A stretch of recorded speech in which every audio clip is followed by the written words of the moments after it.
May isang eroplano na lilipad sana mula New York papuntang South Korea. Paalis na sana, pero biglang hindi ito lumipad. Sa loob ng first class, may naririnig na sigawan. May isang babae roon, ang pangalan niya Heather Cho. Anak siya ng chairman ng Korean Air, ang may-ari ng eroplanong sinasakyan niya. Pagkaupo niya, inabutan siya ng isang bag ng macadamia nuts. Nainsulto siya. Bakit nasa bag? Bakit hindi naka-plate to? Galit na galit siya. Pinaluhod niya ang chief flight attendant at inutusang humingi ng tawag sa harap ng lahat. Pero hindi pa rin siya nakontento doon. Pinahinto niya ang eroplano, pinabalik ito sa gate at kinik out ang flight attendant. Iniwan siya sa New York.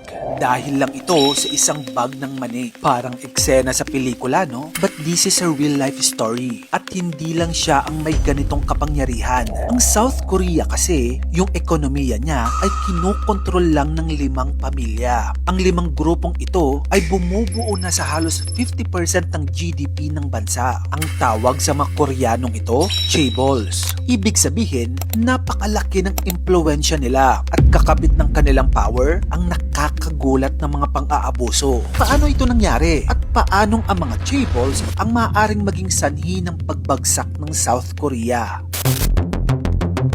Its on-board outburst had been served. They've long been seen as untouchable.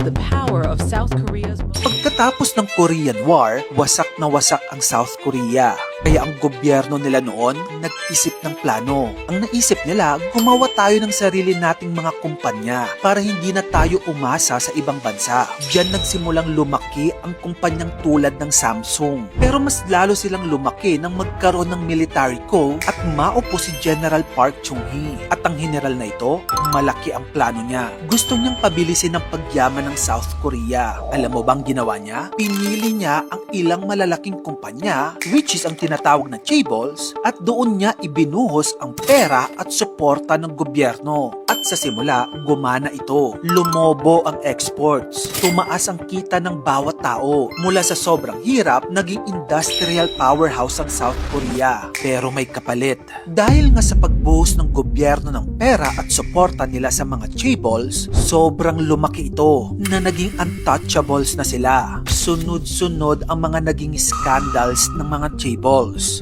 Samsung, SK, Hyundai, Hanwha, Lotte, karamihan may kaso ng bribery, tax evasion o corruption. Pero sa halos lahat ng kaso, nadidismiss ang charges. At the end, hindi lang ito simpleng corruption. Ito ay kwento ng sobrang kapangyarihan na naipon sa kamay ng iilang pamilya. Hindi lang nila hawak ang malalaking negosyo. Malaki rin ang impluensya nila sa buong ekonomiya ng bansa. Alam mo kasi kamagkano, kapag ang isang sistema sobrang lumaki at tumagal, nagiging untouchable ito. Ganito yung nangyari sa chaebols ng South Korea. Kapag may politiko na gustong mag-reform, pwedeng masira ang career niya. Kapag may law firm na gustong magsampa ng kaso sa kanila, mawawala ang pinakamalaking kliyente nila. In short, pag may magtangkang buwagin ang sistema ng chaebols, matatakot ang mga tao dahil baka bumagsak ang ekonomiya. Sounds familiar, no? Dito kasi sa atin sa Pilipinas, hindi man chaebols ang tawag, pero may mga political dynasties tayo. Iilang pamilya rin ang paulit-ulit na nasa kapangyarihan. Kontrolado ang local governments. May impluensya sa negosyo at madalas umiikot lang sa kanila ang posisyon. Kapag sobrang tagal mo na kasi sa power, nagiging normal ang kontrol at pang-aabuso. Sa South Korea,